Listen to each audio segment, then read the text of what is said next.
guys, I am here today with this. This is the 2025 Hyundai IONIQ 5N. Let's get into it.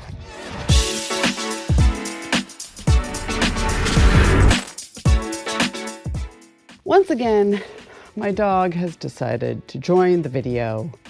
She's just gonna stare at the car while we shoot. We will see what Princess, what do you have to say about this car? She's gonna tell us at the end.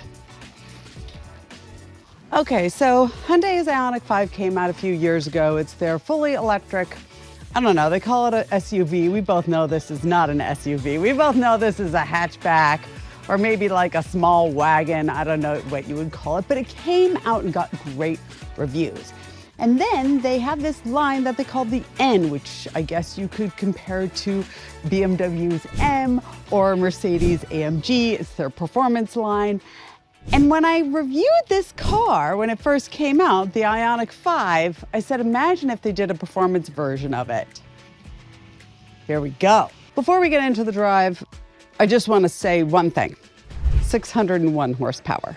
All right, so just before, you guys get all worked up about like Hyundai performance, that seems crazy, rah, rah, rah, rah, rah. I spent my weekend fighting over people with this at parties, but 601 horsepower, this little thing. So yeah, let's get into the design and then we'll talk about what's going on under the hood or not. Are you just gonna sit here? Princess, please. Well, you're annoying me too. Princess, this is not about you. She knows. All right, let's talk a little bit about the design here. So if you guys know the IONIQ 5, and how could you not? You have eyes, you drive cars.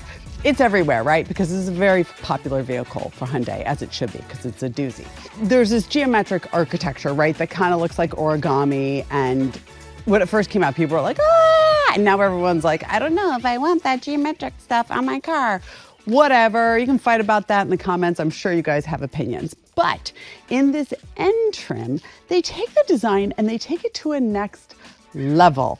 Most obviously with all this, some call it red. I think it's orange. You tell me what you think this color is. But you'll see these N details everywhere, right? Because they just want you to know this is an N. They didn't drive, buy the regular trim of this car. This is the N. But on top of that, there are some really functional elements of these design changes. Let's go through a couple of them. Intake, airflow, all of those things, right? Really, really nice. Because this is Hyundai's new design architecture, we're gonna see this pixelated stuff that they love, this blocky stuff that to me, some people love it, some people hate it. Let me know what you think in the comments.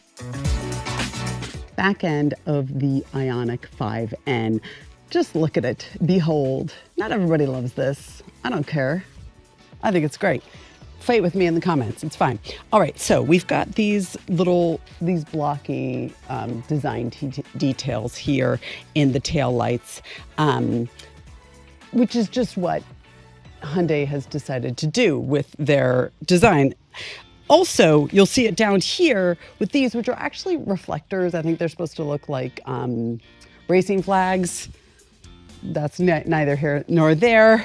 Obviously, we've got a little air intake here, flared fender, delicious. We've got this, again, I think it's orange, other people think it's red, these little N detail here, so everybody knows what you're driving. I'm not sure why they did that center thing. Maybe it's just to sort of line up with this brake light. It's unclear, but this dip is kind of cool, kind of aggressive. You know what's not cool?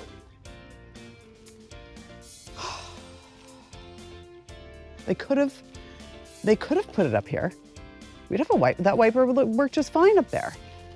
Maybe this is cheaper. I don't know. What do you guys think? Does that bug you as much as it bugs me? I'm really happy to have a rear wiper, but from the minute someone enters the front passenger seat, they're going to know you didn't get the regular IONIQ 5 because right here it's gonna say NNN. They're gonna get some checkered flag elements here on the door, and then you get in and the mats, the floor mats, just say IONIQ 5. Guys, Hyundai, if you're listening, wouldn't have taken a lot of effort if you just put a big fat N on the floor, Matt. Whatever. I hope you're taking notes. All right, front passenger seat. There are some great things here. Alcantara, yum, yum, yum. Performance seats, right? So we got a little bit of a bucket. We've got a little, you know, the head thing. Obviously, you've got the pass-throughs here for your 3-point harness because you know you're going to do that. Hopefully, you're going to do that. We've got an OS handle here for your passenger. Great. I can reach the entertainment system. Great. I've got a 2 USB-C jacks here. One of them is fast charging, I believe. There's a charging mat here as well.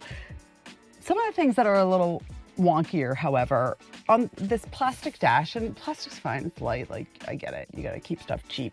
This has a little bit of a texture on it, and then they've taken the plastic dash and put stitching in it.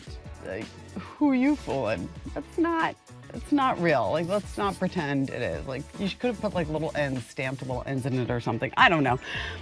For whatever that's worth, I think it's weird. What do you guys think? Let me know in the comments. All right, guys, back seat.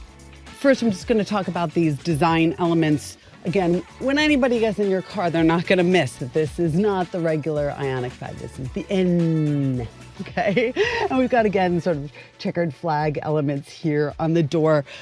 You know, the interior of the Ioniq 5, I said it in my original review, is just so good because it's what hatchbacks do well, right? Because we've got the regular, it doesn't slope until behind your rear seat.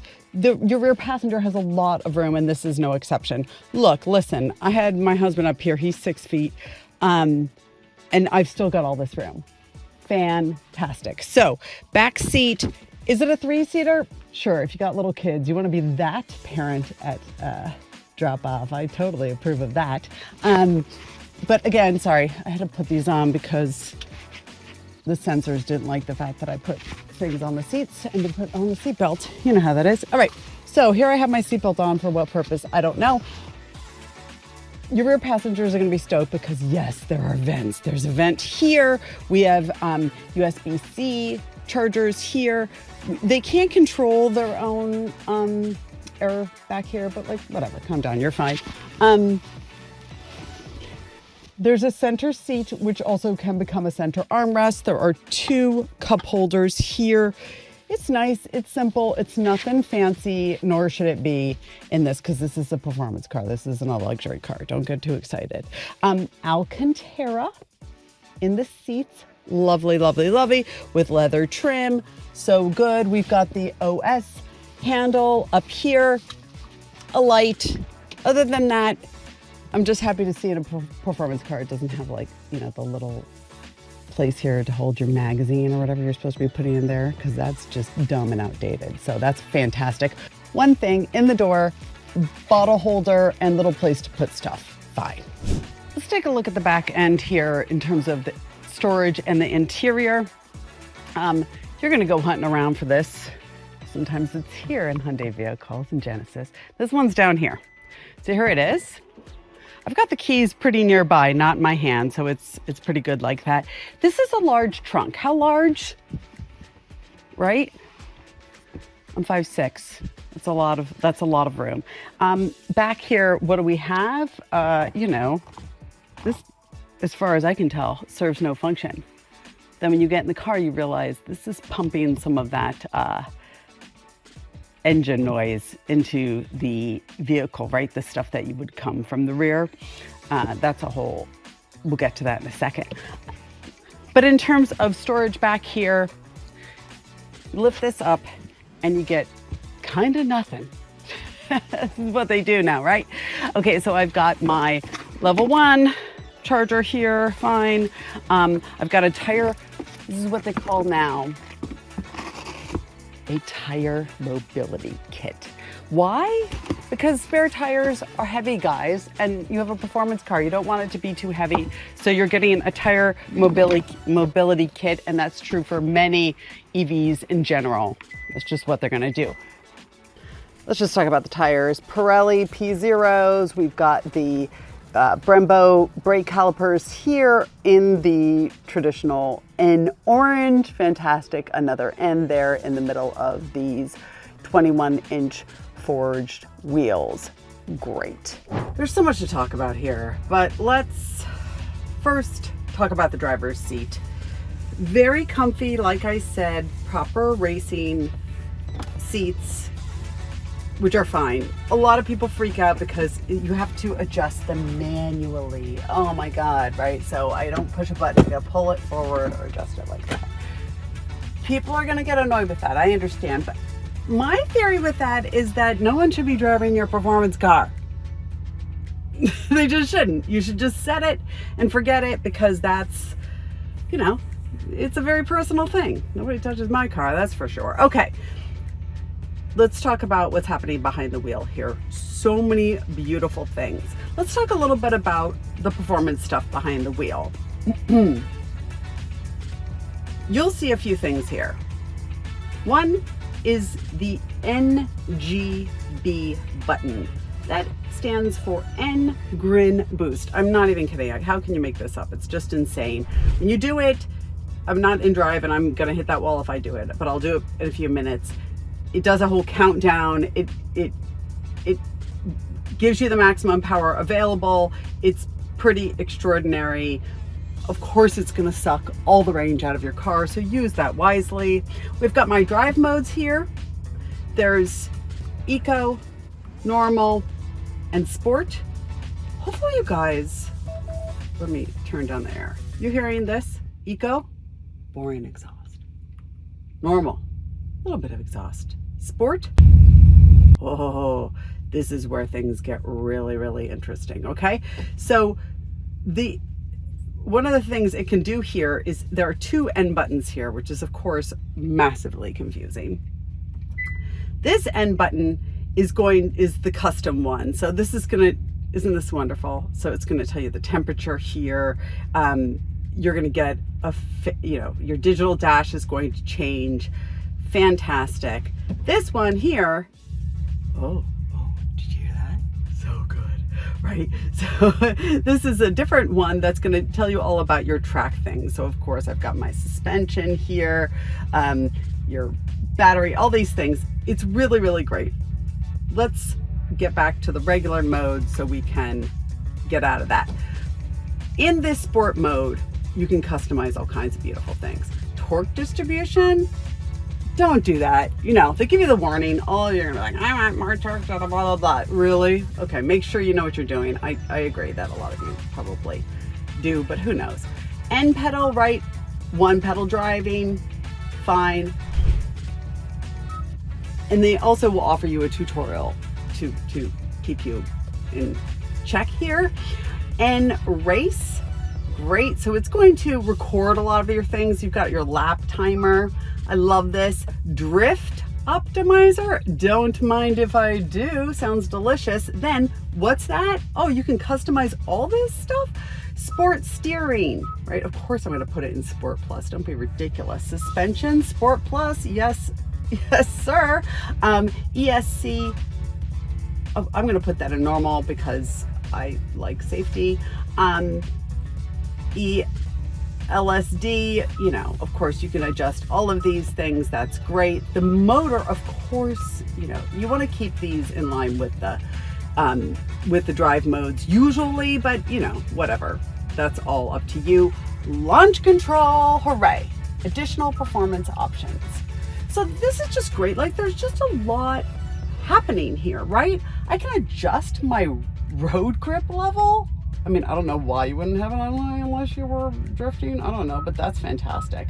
I like the grips. Note the Pirelli P0 tires, delicious, delicious, delicious. I'm gonna activate that even though I think it's already active, but it did something to let you know that that was happening. The sounds, you guys, in this car are just so great.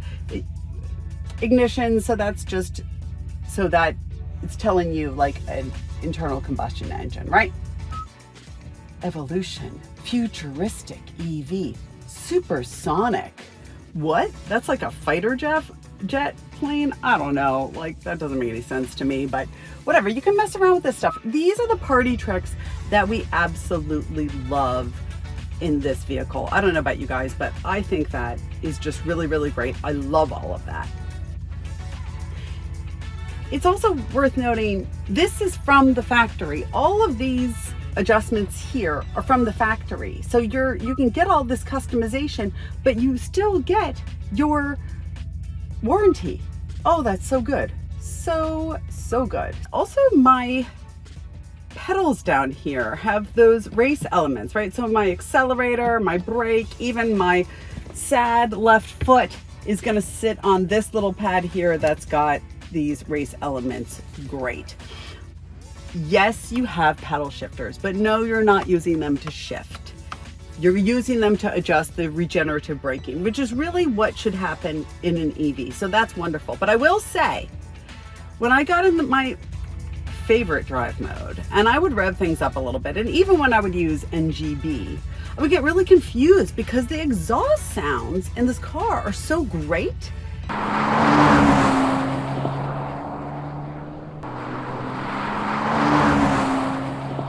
And because the engine revs, sometimes I would find myself using the paddle shifters because just intuitively, I'm just used to shifting the car, and the sounds were so engaging that it really had me wanting to shift something, which is so funny. Were the sounds perfect? No, because they use it from another end performance vehicle. Are there thousands of other vehicles whose sounds are better than Hyundai's end performance vehicles? Yes, I'm sorry, there's a lineage there. You could have had Porsche, Ferrari, Lambo. There are all kinds of delicious sounding cars out there that you could have bought, but maybe the sounds from, but maybe they would have had, I'm sure they would have had to pay a license for that. So I get it, it's all good.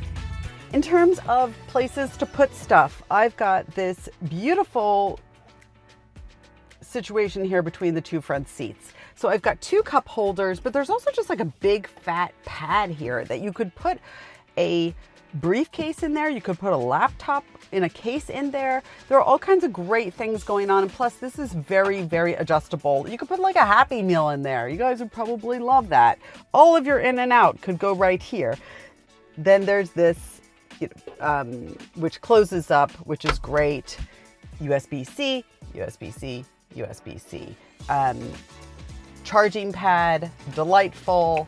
So after you park, you can engage these cameras, which will give you a really, really nice view about what's going on. I love it. I think it's great. I wish more cars had that. Yes. What kind of range is this thing getting? Well, let's first go over the impressive performance number. This system is putting out 601 horsepower, 545 foot-pound of torque. I know there are cars out there that have, 2,000 horsepower and 2,000 foot-pound of torque or 1,000 foot-pound of torque. And I know that that's the world we're living in, but those are billionaire cars. This is a Hyundai, y'all. Hi. That's cool. So, of course, you're sacrificing a little bit of range with that. It's getting 72 mpge, which we all know is nonsense. However, the range on this car is 221 miles. That's an EPA estimated range. Contrast that with the regular Ioniq 5, which has 318 miles of range, and you realize that there's a huge difference. But let's be real. This is a performance car. This is not supposed to be your road trip vehicle. Of course it can be your daily driver. Of course. And it should be, in my opinion. But, it's not the car you're going to take on a family road trip. That's why you can rent a car or have your spouse have a different vehicle. Of course, you're going to make a certain amount of sacrifices for, once again, 601 horsepower, 545 foot-pound of torque in a car at this price point. And one of those things is just going to be range. It is what it is. All right, seat adjusted manually. Seatbelt on, everything adjusted the way I like it. I don't have my phone paired because otherwise I couldn't record this.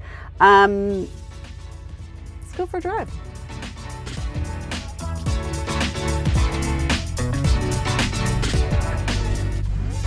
hope you guys are hearing these exhaust sounds because they're just so interesting. I think it's probably smart. Let me just turn off the seat cooler. Yes, it has seat coolers and seat warmers and a steering wheel warmer, which is really nice because it can be very cold driving to the track, as we all know. All right, I'm gonna start in the eco mode because that's the chillest. And it's so rare when you put it in eco mode because you feel like maybe you don't have any range because the throttle is so less responsive that it's almost confusing. I've driven the Ioniq 5, I've driven the XRT. I know that it even is less responsive than those regular vehicles. So whatever, normal just kicked in, right? You guys felt that or saw that, didn't you? Woo! So that's just, it gets a little, she gets a little naughty and then she gets real naughty. You put her into sport, you heard that? So good, little backfire. Oh, hey. You hearing that when I lay off the exhaust? That's really, really nice. I live in a very windy canyon here in Southern California, which is no accident, let's not kid ourselves. Is this the stickiest vehicle I've ever driven in this category? No. Is it different than most EVs? Of course. But it's not necessarily going to outrun the, your MX-5 or your Golf R. It's just not in a canyon because it just doesn't hold the road the way that those other guys do. Sorry, these are just facts. All right, let's see if we can just go around some of these really windy bits so you guys can get an idea about what I'm talking about here.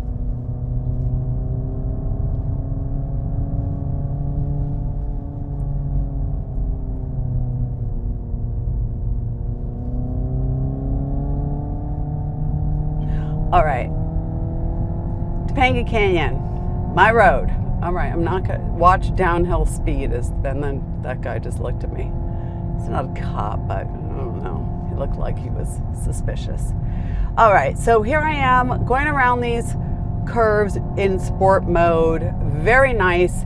I'm gonna mess with my regen braking. Let's just see, right? I'm just gonna get a little more regen, a little less regen, particularly in eco. It's gonna do that, really nice.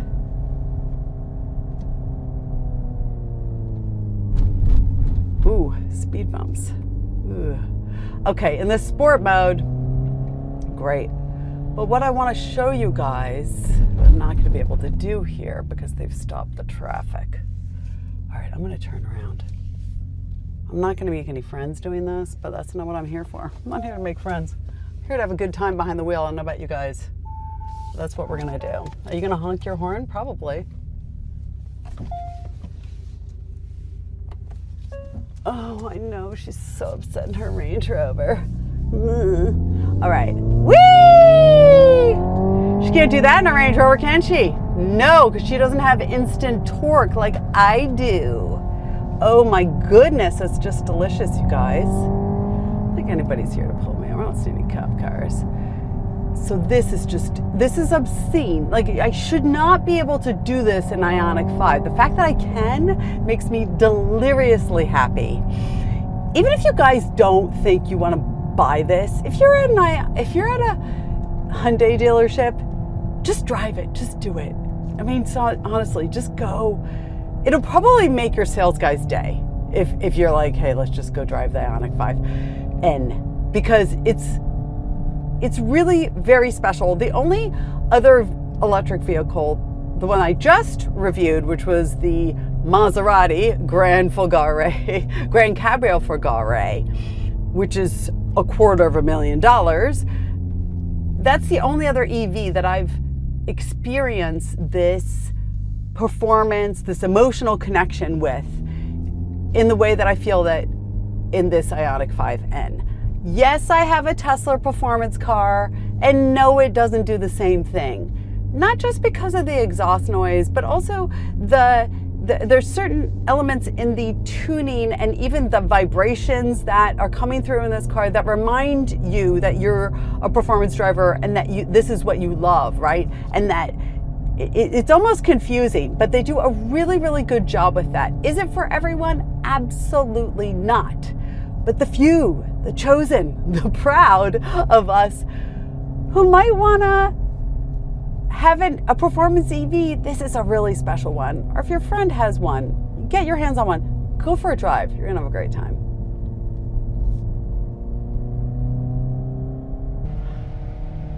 Brakes. I didn't talk about the brakes. Brakes are perfect. I have absolutely no complaints about these brakes. And often I do. Really nice, not too sensitive, not too touchy. And I've made a few last minute decisions at red lights that really worked in this car. Bravo. Tesla charger. Ioniq 5. Not yet. So it's not yet NACS compatible, but it will be. All right, so what's the verdict? Listen, this was so much fun to drive. If you're looking for a track car, this is a really exciting option because it gives you so much capability. It's an EV. Who doesn't like smoking a guy in a Tesla? I mean, come on. And it's coming from the factory, right? So you get all your warranties and all that performance from one vehicle. If you're not going to track this and you're just looking for a performance car, there are a lot of things that are probably going to bug you about this car. It's noisy, it's quirky, the range probably isn't great, but I think what is really wonderful about this car, and what is the most exciting thing about this vehicle is what it means for Hyundai, which is to say, we are here, we are making performance vehicles, and look what we can do with this fun little EV that you just thought was, you know, a computer on wheels. And if it's a computer on wheels, we can do fun stuff with it, and they did. I think it's fantastic. What do you think? I'd love to know. Let me know in the comments. I'm Motorhead Mama. I'll see you next time. Princess, what do you think, Mommy? What do you think about the Ioniq 5N? Is it a pretty car? You like it? You want to get in the car? Yeah, I know you do. You want to get in the car. Okay, let's go. See you next time.